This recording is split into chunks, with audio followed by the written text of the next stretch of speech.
Okay, good morning. So we are on Nun Testament base, starting at the top, Tana Rabbanan. We have a very interesting Gemara to start. Tana Rabbanan, Reicham B'Tkufasa, somebody who sees the sun at its Tekufa, Levana B'Gvurasa, Levana in its strength, V'Kaychav Siloizam, or the stars in their orbits, Umazalis Kasidron, or the various uh, different constellations and their seder. Amar Baruch Ma'osa Ma'asa Bereshis. A person makes the Baruch Ma'osa Ma'asa Bereshis. So Emes Havi, and as Rashi notes, this is going just on the first part of Haraya Chama B'Tkufa. So somebody sees the sun at its original time. Says the Gemara, when is that? Amar Rabbi Kol Chavches Shanin, every 28 years. The Hadar Machzor uh, and the Machzor restarts. The Nafal Tkufas Nisan B'Shavtoi, and the Tkufa of Nisan, which we call the sort of spring equinox, the vernal equinox, happens, or when the Gemara refers to as Tkufas Nisan B'Shavtoi, the new Machzor means that the Tkufa of Nisan is coming into Shavtoi, Saturn, the Orta de Tlas Nage on Tuesday night, going into Wednesday. So what are we talking about? We're talking here about the only bracha that is made specifically only on the sun, and that is the Birchas Acham, which happens every 28 years. This bracha that happens every 28 years is a very rare thing. A person gets to do it maybe a couple of times in their life, and the reason that is very interesting is for a variety of reasons. We'll just rattle through a couple of them here. Number one, we today do not subscribe to a geocentric universe. Today we buy into what's known as the heliocentric universe. Heliocentric universe, by definition, means that the sun isn't moving. There's no cycle of the sun. The earth has a cycle. The earth is going around the sun. So that would be a problem in terms of this cycle, even the way in terms of how it appears. There's no apparent, in terms of anything that happens that science is aware of today, that happens every 28 years. More than that, in terms of the cycle of years, to know how many years that you have, we today are aware. Rabbi Shimon Schwab, I mentioned this in when we did the year 6000, that topic. I don't know how many years ago that was, but quite a while ago. So maybe around 10 years ago. So I discussed the missing 165 years. So what do you do with the missing 165 years? Shem Shua wants to say Chazal hid those years, whatever, fine. So how that impacted the year 6000, as we talked about then. But how does it impact the 28 years, given the fact that we don't know what year we're in? Additionally, to make it even stronger of a question, we don't make this bracha, except for the fact that we're thinking that we're saying the chama b'tkufasa. What does the chama b'tkufasa mean? Look at Rashi, top Rashi on the page. Makom she'ichazera sham l'tchilas ha'kifur, writes the place where it's returning. That's the beginning of the hakafa. Ishas tlias ha'ma'iris, which is the time of the putting of the sun and the moon into the firmament, into the rakia. That's from then when it began to serve. That is to say, we're going to go back to that Wednesday. We're going to go back to that time when the sun is at the place where it was at the initial part of creation. Now, without getting into here in terms of how to take the Torah's science and Ma'aseh Bereshis, if it's to be understood literally or not, just to focus on the Gemara's Rosh Hashanah. The Gemara tells us all these machleksin, right? Very famously between Lezer and Yeshua. When was the world created? Was it in Nisan and Tishrei? If you want to rely on Taisus and Rosh Hashanah of Zion, that we say Elavel Devilikim Chayim, that when we are saying on Rosh Hashanah, Zayim Tchilas Masacha, we don't mean literally that was the day of creation, but that was just God's thought. Hayim haras olam. God had a conception of creating the world, but he didn't actually create the world then. The actual creation of the world is in Tishrei, in Nisan. And that's how Rabbeinu Tam wants to answer Elu ve'elu, that the actual creation took place in Nisan. Okay. But the Pashup Pshat certainly cannot work according to Rebbe Lezer, because according to Rebbe Lezer, the world was created in Tishrei, not in Nisan. Um, Additionally, this all these calculations on the basis of Shmuel and Ravada bar Abba, which is predicated on the year taking a certain period of time. That year is not the way we calculate the year today. That is today, what initially was thought to be that the 365-day cycle and a quarter, that was the year, we know it's not true. Ravada bar Abba already makes it more precise, but we have science today that makes it even more precise. Now, the reality doesn't make that much of a difference in terms of, in a given year, maybe, but over thousands of years, it makes a difference. So when do we have the vernal equinox these days? Not in Nisan. We have it in March. We're doing it in March 19, 20, 21, but around that time. We're making this bracha only in Nisan. So you might say, well, how did it happen that of all the other brachas here, that we learned that you should make a bracha on the Levana big bracha, we don't make any of those brachas. But the bracha of Haray Chametz Kavasa, that everybody gets excited. Every 20 years, you see all these articles and books. The last time was like in 2009. I just moved to Passaic. Everyone was so excited. How did that happen? I'm not sure. But I'll conclude with one thing, maybe two. The Shar Tshuva writes in the Simon here in Shulchan Aruch in Reish Chav Tes. So the Shar Tshuva writes, he quotes the Shir Knesset Agdela, and he says in the Arsis of Yishmael, they don't have the minute to say the bracha.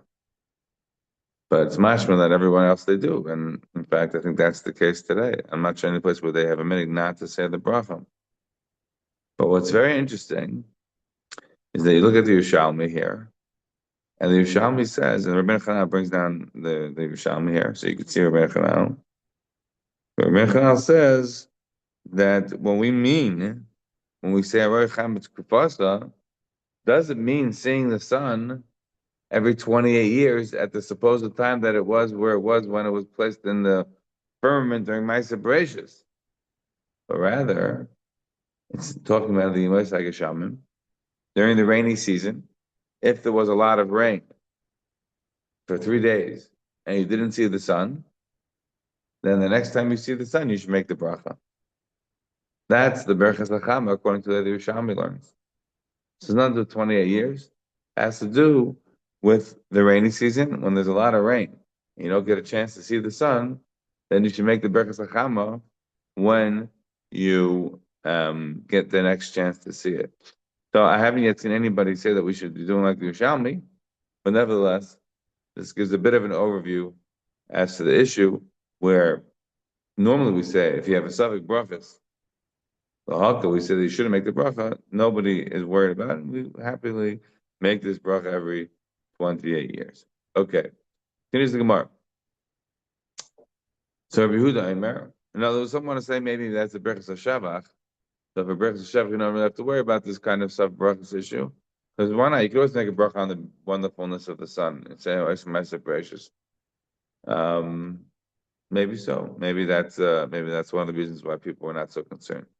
Okay, we have to move on. So it says the Gemara, we are now to 2 dots on the test.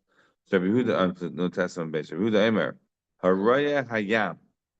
So we said if somebody sees the Yam HaGadol, he should make the bracha. Leprakim, says the Gemara. You don't make the bracha every time you go to the beach. You make the bracha leprakim every time you see it after a period of time. Says the Gemara, Ad Kama. How much is that period of time that you should make the bracha again? Amarami bar Abba, Amarami Yitzchak, Ad Shloshim Yom. You have 30 days. You haven't seen the Yam HaGadol, so you should make the bracha. This will be another reference to Ad Shloshim Yom, right? We had this reference before. You remember the Gemara said right back on Nun Chesam base, right? The Gemara said over here that if you see your buddy and you haven't seen him for Shloshim Yom, then you should make the bracha of Shechianu. And of course, as is pointed out, there has to be a Chervei Chaviv, it has to be a very close friend of yours. We see this idea that a parak is like 30 days. Continues the Gemara. Ad kam Amar Rabbi Yitzchak, and we just said Ad Shloshim Yom. Fine. It's another thing from Rabbi Abba on the name of Yitzchak.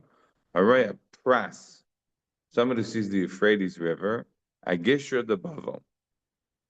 By the bridge of Bavel. I have no idea what that means or exactly where that is, but he's referring to a certain place on the Euphrates River. I'm a Baruch Ma'aseh Bereshis. So you should make a Baruch Ma'aseh Bereshis. Why? Because that is the way that the Rebbeinu Shalom set it up in the world. But now that the Persians have changed it, in other words, remember that the Persian Empire was sometimes in control of the lands of Iraq. Other times it was other empires, right? Not always did the Babylonians have their own empire. Obviously, there was Babylon, there was Assyria, there was the Chaldeans, there was various empires that came from the lands of Iraq, but sometimes they got invaded. The Persians were in control of Iraq, it looks like at this time. And so what we're learning is that the river had been shifted, right? You can shift the river like look at what China did with the Yangtze, right? You can move rivers around by making big earthenworks. You can essentially move a river to where you want it to go. So you don't make Isamais and Bereshis then because then it wasn't Hashem who put the river there. That's people putting the river there. So that's why Rami Bar Abba saying the name of Yitzchak that if you see the river Pras, Agisha, but the Bavel, if you see it in that specific area, then you can still see some Ma'aseh Bereshis because there it's the untouched, right there it's the way it was initially put into the world. There it warrants the bracha of Ma'aseh Bereshis. So therefore, it says Rami Bar Abba again. Rami Bar Abba Yitzchak right Pras Agisha the Bavel. Amar Baruch Ma'aseh Bereshis ve'idna. He says you can only do it today from this other area in Beishavar, and Rulel means not before, means the upriver, meaning earlier on the river. Those areas haven't been touched, but further down they've been played around with. Right? If you look at the Nile as an example, right, the Nile River, I don't know if it's these days still the same, but certainly in the days of the Jewish people going down to Mitzrayim and for thousands of years since, so the Nile. Which they have two Niles that eventually form to become the Nile. You have the Blue Nile, the White Nile, comes all the way down from Ethiopia, it goes upriver. It's one of these rare rivers that go upriver. So when it gets into Egypt, it becomes one Nile. And then they start moving the river, right? They start making tributaries and going to all these various different areas of arable land to farm it to be able to get water there. That's essentially you're not moving the river upriver because then we'll never get to the areas that they need, right? And that's why when Ethiopia was building now this whole big dam, Egypt's going crazy because they're quote unquote downriver, even though they're in the north. They're going crazy because you're messing up things by you filling up this massive dam, which is going to take years and years to fill up. You're taking away. They were afraid they're going to be essentially starved of water, and they're not going to have anything. Until the dam is filled up. All right. Anyhow, so then Rabbi Yosef adds, Rabbi Yosef Amar Me'ihi Dekiro Le'el. So he says even in a different location that everything is now basically been touched. You have to go even further upriver, and essentially this Isamaic Bereshis can only be said in the areas that really were untouched. But a lot of the river was moved around, so therefore you can't make that bracha anymore. Okay, Rabbi Bar Abba Harod Diglas, right? This is the Tigris, or what we call in Hebrew the Chidekel, right? So Harod Diglas, Agisha de Shabinsa, the Shabistana.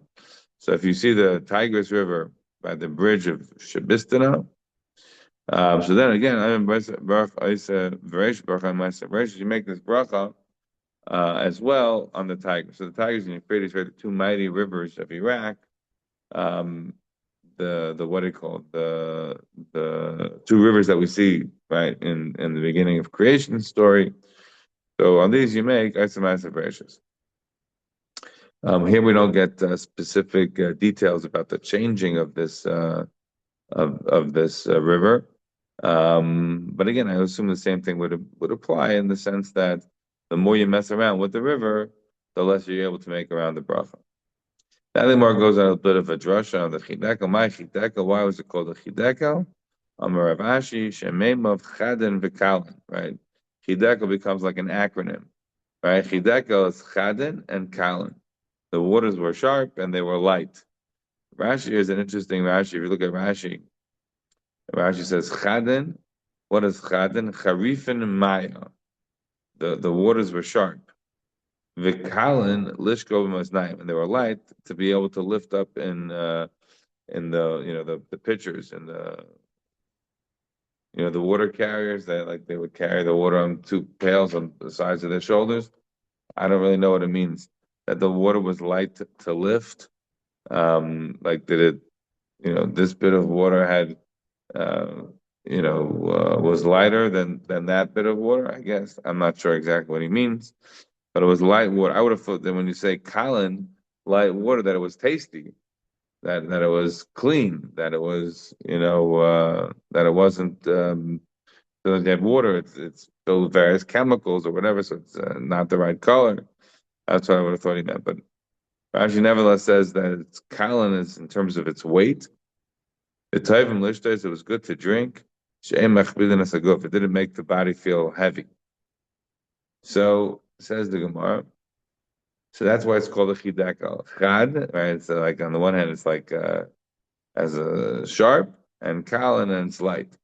My Pras. Why was it called the river Pras?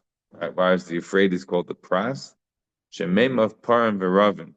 Right? It has great waters that can constantly grow. Rashi doesn't say over here, but if you look in Rashi in Bechiris, Rashi says Shagadav Rab Lo Shemata. They grow without needing any rain. Again, I'm not really sure what that means. Um, in Bereshit, Rashi says, why is it called Pras? Because Mavran Asad makes a person very healthy. Obviously, all rivers get their start from two ways, right?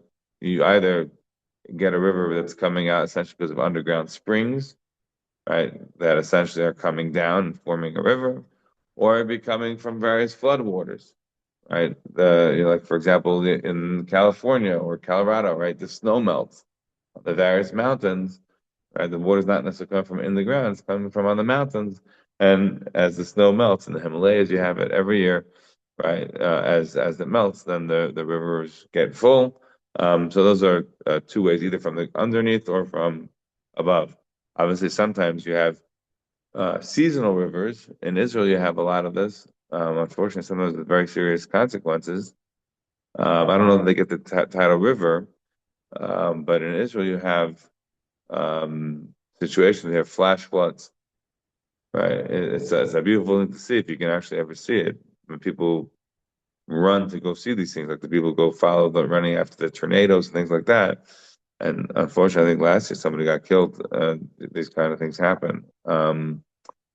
That when water comes, let's say in Yerushalayim, if it's raining, right? So Yerushalayim is on hills, series of hills. So the water keeps on going down, down, down, gravity. Gonna keep on taking it down. Where's the lowest place in the world? The Dead Sea. So that means that all the water from Yerushalayim, which is on a hill, right, is traveling 1,000 meters. I don't know exactly how many meters, but it's a huge amount, thousands of feet, right? It's coming down from all over you, all around Yerushalayim. Has to go down somewhere, right? Obviously, whatever the sewer system gets, the sewer system gets. But the sewer system has to unload somewhere. The water goes somewhere. Where does it all go? It all goes to the Yam. In those areas around the Yam, as the water comes crashing down, you will see literally riverbeds. They're not real rivers. Or maybe they once had more water. I don't know, but nowadays these are essentially riverbeds that are only come alive during the times of the winter when there's rain, and they're seasonal. I don't know they would get necessarily the title of a river, and though they are even to this day the site of flash floods. Okay, I don't know how we got into that, but getting back to where we were. So we were talking about the right, because Rashi says that the pras is called the pras because it's able to grow below shemata without rain. I was explaining to you, they can either come from snow melt and come from underground springs, or it can come from rain itself. Right? You can have a river that is created by rain, which is these various flash floods that do make the riverbeds in certain places full of water, at least during the winter months. Okay, continues the Gemara. And we are now Amar Rava. Amar Rava Haida Harifi b'nei Mechaiza. Rava says that the people of Mechaiza were very sharp. Mishum deshasu mayad biglas, because they drank the water of the Chidekel, the tigers. Haida Gichure, the fact that they were very ruddy is Mishum Demsham Miyamama. They were engaged in intimacy by day, so that made people ruddy. I'm not sure of the connection exactly, but Rashi explains like the redness of the day, so that's why the kids were red. But the nighty night, the reason that their eyes were constantly flitting about, the nighty is like they're always moving. So Mishum the diary because they lived in dark homes. So they live in dark homes, they have to constantly be, I guess, looking around to get bearings to get their surroundings. I should just mention that this is one of many examples in Shas where Rava talks about the Bnei Mechoza, right? Rava was the rabbi there in Mechoza, and Rava has lots of very not complimentary things to say about them. Over here, I would say that the part of this sounds like it's potentially complimentary, right? Hada Charifi Bnei Mechoza, the fact that they're very sharp, the fact that they're very smart. That sounds, but complimentary. But these other aspects, the fact that their eyes are always moving about, or the fact that they're very ruddy, is not necessarily. If you look at the Gemara in Bava Kama Kuf Yutes, right before the Mishnah there, the Gemara tells us that the woman of Bnei Mechaz would throw their jewelry, and you're allowed to take it. Why? Even though normally said a woman can't give serious amounts of stock without her husband's consent, that was considered okay there in Mechazah. Why? Because the woman was so rich that the woman throwing the jewelry, they were throwing trifles. For them, it was nothing. That's one thing. We have a Gemara in Pesachim on Nunam Abayz, where the Gemara tells us there that Rava says about the woman of Mechazah that you can't bring any rides about the fact that they don't work on Erev Shabbos because they never work. Lest you think that that is the most complimentary thing that Rav has to say about the woman of Mechaiza is the Gemara that says, the Gemara says in Rosh Hashanah on Yud Zayin, the Gemara says that the people of Mechaiza are very good looking, and they're essentially, going to Gehenna. And then in Shabbos, on the bottom of Lam Beis, top of Lam Gimel, Rava says that the women of Mechaiza don't do any work and they just eat a lot. So Rashi says that they're stealing from their husbands. In other words, every woman, the Gemara in Ksubis, right, Salad Bays, every woman has various duties to her husband. But these women weren't doing any of their various duties. And so they just kept on, utilizing whatever the family's assets weren't contributing in any way. And then Rashi says something unbelievably, says that the men therefore were forced to go and steal in order to be able to satisfy their lifestyles. So I'm not sure if all this could be blamed on the Chidekel or not, but a little bit of an insight as to how Rava thought about the place where he was, the head of the yeshiva, at least for a time. Okay, now we're up to the two dots. Al Gesham. So what the bracha that you make on rain? Says the Gemara, Al Gesham HaTeva Meitiv Mavarach. You make a bracha of HaTeva Meitiv on rain. In fact, the Gemara of Amar Rabavo V'Amilam Asnisa Tana. But Rabavo said, and we asked a question because we learned, when is the time that you make a bracha on rain? When the chassan goes to greet the kala. What does that mean? So Rashi explains, Shamayim kusan al aretz. You have puddles on the ground. When you have a raindrop that comes, on top of it. So tipa tachtana belatas like rasa. So the bottom drop, sort of like if you imagine the rain, it like pops away in order to the drop that's coming in from on top is coming down. So in other words, we are saying that when is the time that we make a bracha on rain? When you have this moment where you're having some puddles on the ground and the rain is dropping into it. And what's the bracha that you make? Mayim levarach. And Rabbi Yehuda made him an achlach. Akol tipa v'tipa shayvedas lanu. Rabbi Yehuda says they make a bracha saying thank you to Hashem on every drop that you gave down for us. Rabbi Yechon Messiah Rabbi Yechon has a different ending. Ilufinu malashir kayam. Right, even if our mouths are what filled with praise, like the sea, and anu maspikim lahadis l'cha Hashem l'kein. Right, uh, we have similar ideas to this. Right, even if the world was ink, even if the waters were ink, right, and the reeds were quills, right? And the things with part, we wouldn't be able to write all the shira, everything for what Hashem has done in this universe. It wouldn't be in anything. So we have a similar situation over here that we're saying that we cannot say an adequate amount of thanks to the Rebbeinu Shalom. And anu maspikim l'hadis Hashem l'kinu ad tishtachava, and you say this until tishtachava. What do you mean? What is the assumption there? Is that we know what we're talking about. Where are we talking about? What does it sound like? Right? Where does this come from? Nishmas. Right? So this is the Brachot Nishmas. How Nishmas got started. I've mentioned before, like, I don't remember, 15 odd years ago, we did a whole class on this. I'm not getting into this now. Maybe this is some Shimon HaKalfas, Nishmas, maybe not. Simon Peter, the supposed Jewish Pope. We don't have time to really get into it now, so I won't go any further. But we don't know who the author of Nishmas was. Nevertheless, it was clearly a very beautiful prayer that everyone knew. It's already in the Haggadah, we have it, and it's clearly known by Rabbi Yechanan as well. So we know, at least for sure, it was well known already at this time. So what do we say there? It says Rabbi Yechanan, we should say when we have rain, different than Rabbi Yehuda. Rabbi Yehuda says you say Ma'ira Manachal Tipa Tipa. Rabbi Yechanan doesn't disagree with that, but he adds in part of Nishmas. And then he concluded, Baruch Ata Hashem, Roi V'Ha'idais, which is different than, obviously, Nishmas don't have a bracha, but that's how he concluded. Unless it means that he's quoting here part of Yishtabach. Look here at the gears of the Rif, it's a bit different. Fine. It's for the Gemara. We're still not back to our point yet, but it says the Gemara, Roi V'Ha'idais, like Kol Ha'idais. Why do you say Roi V'Ha'idais? Why do you say Kol Ha'idais? You're saying thank Hashem only for most things, not for all things. If you remember before, right, we had various Gemaras, right? Where do we have it? Going back to our Chazar now before we have to move on, right? What did we say before?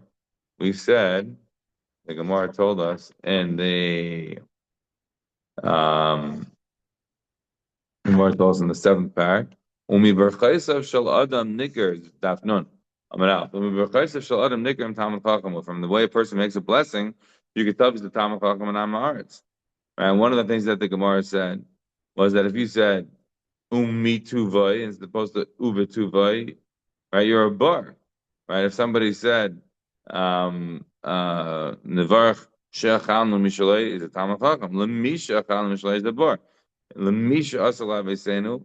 Right? If somebody's not being precise, it's possible to make a mistake as to what their intentions are. If somebody's making a thank you to Hashem on a Roi V'Ha'idais, not on all of it that he does, maybe that's an inappropriate kind of thing. So that's more asking, how could you say this? You should say, don't say Roi V'Ha'idais, say thanking Hashem for all the great things. Amar Papa, we should say both Roi V'Ha'idais and Kel Ha'idais. Okay. I'm not sure again how that gets out of the other issue, which is the fact is that at the end of the day, why would you be thanking Hashem only for most of it and not for all of it? I'm not 100% sure.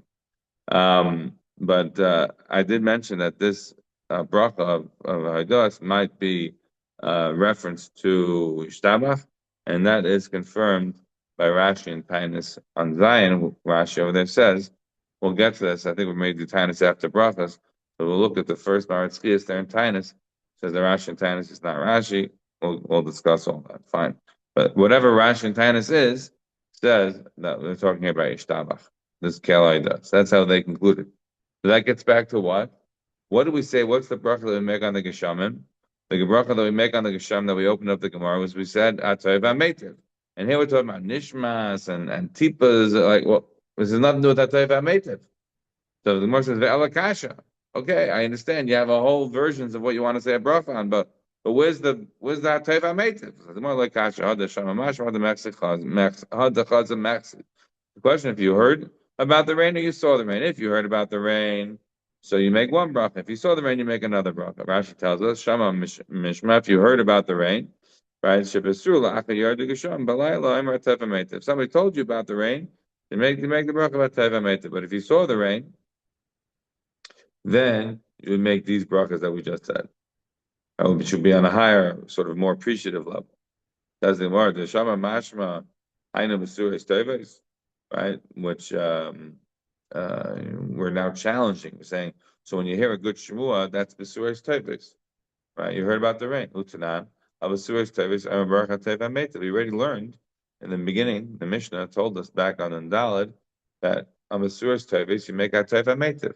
So what are you differentiating me out now about the rain? Telling me that, oh, you know what it means when you say HaTeva Meitav, when you heard B'Suris Teves, that there was rain. We knew it already. B'Suris Teves, you make HaTeva Meitav. How would rain be any different? So answers the Gemara. Both of these situations where you make these different versions of the bracha, either Atayv HaMeitiv or the Tzvei bracha, Kela does, etc., is both talking about a situation where you saw the rain, not where you heard about the rain. Well, it's a question of how much rain came down. So if a porta came down, if only a little bit came down, so then you say the Maidim. But if a lot came down, then you say Atayv HaMeitiv. This sounds like that what? This sounds like the bigger bracha is Atayv HaMeitiv.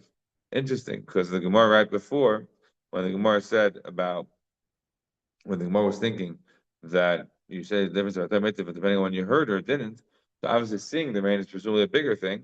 So then you made the bracha on the Merivai does and Keloi does, but if you only heard about it, you said Atayv HaMeitiv. That sounds like it was secondary. Here it sounds like it's reversed.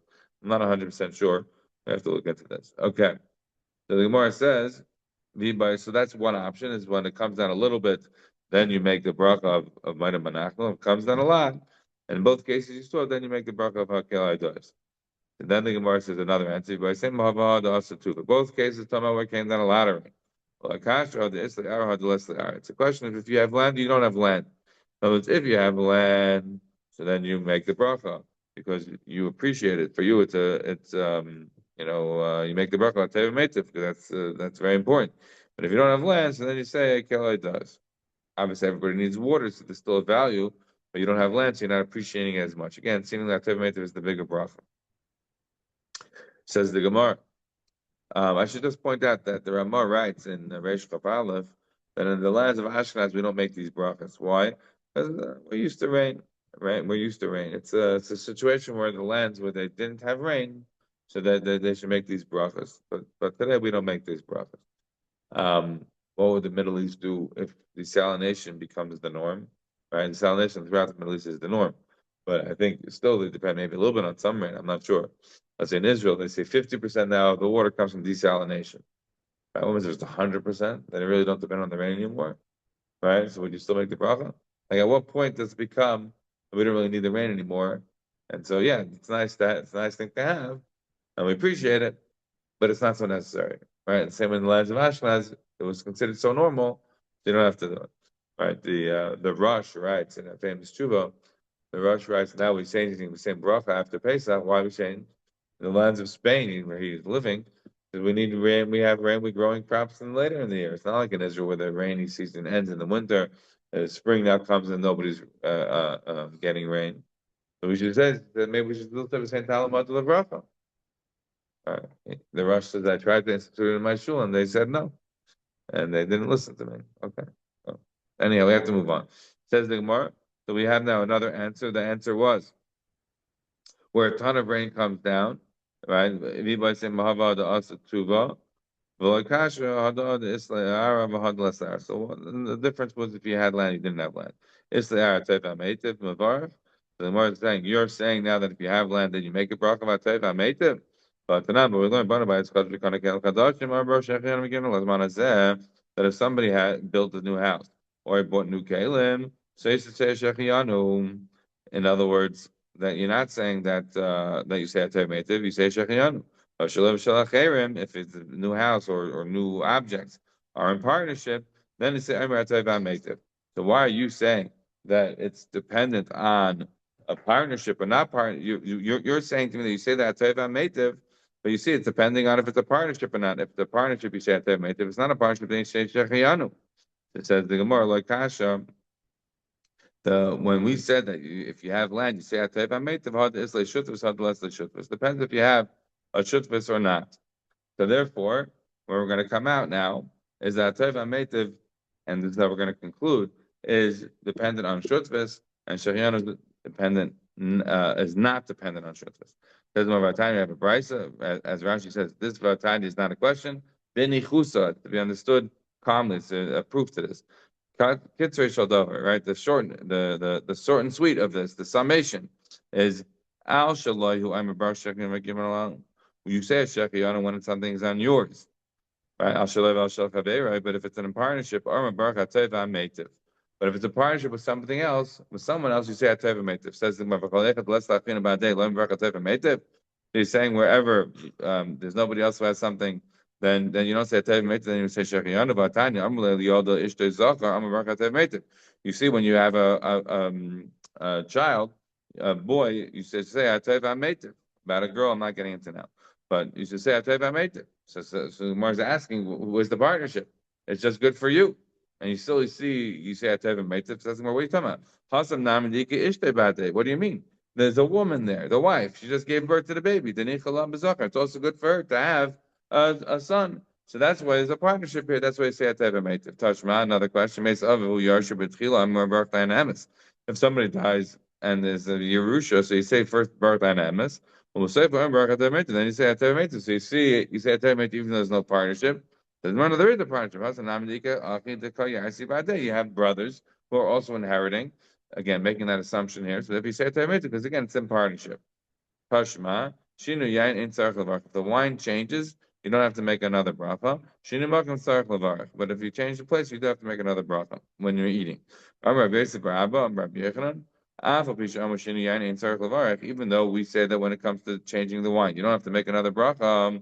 But you do have to say Hateva Meitiv. You don't have to say Agafa when they bring you a new wine during the meal, but you do have to say Hateva Meitiv.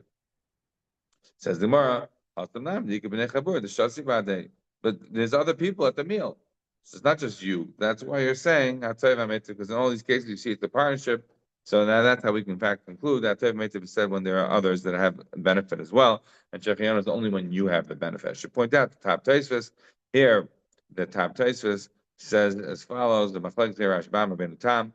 We're just going to mention the Pashup shot is that the way Ben Tam learns is that essentially when you have wine that is not worse than the other wine that you're bringing out, it's a good enough wine. Certainly, if it's a better wine, you can make a bracha of atayv ha'meitiv on the wine. You don't make a bracha of bar priyagafen. We'll have to stop over here.